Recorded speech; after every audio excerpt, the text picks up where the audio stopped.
एक दफ़ा का जिक्र है कि एक बहुत खूबसूरत शहजादी थी जो अपनी ज़िंदगी में एक शहजादे से मिलना चाहती थी।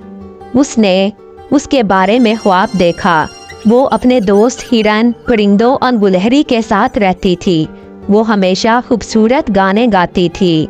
हर कोई उसका दिन दादा था, लेकिन शरीर मलका उससे हसद करती थी। मलका ने उसे तबाह करने का सोचा और एक राक्षस को खाने के लिए आज़ाद कर दिया।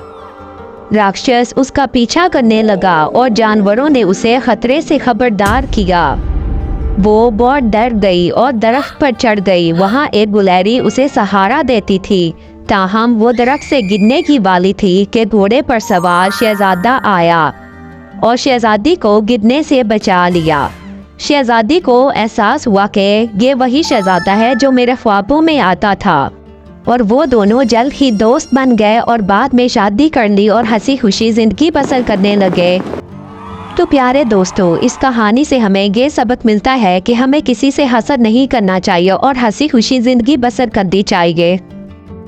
हेलो फ्रेंड्स, अगर आप इस तरह की और इंटरेस्टिंग वीडियोस देखना चाहते हैं तो मेरे चैनल को लाइक, शेयर और सब्सक्राइब ज़रूर करें। Thank you.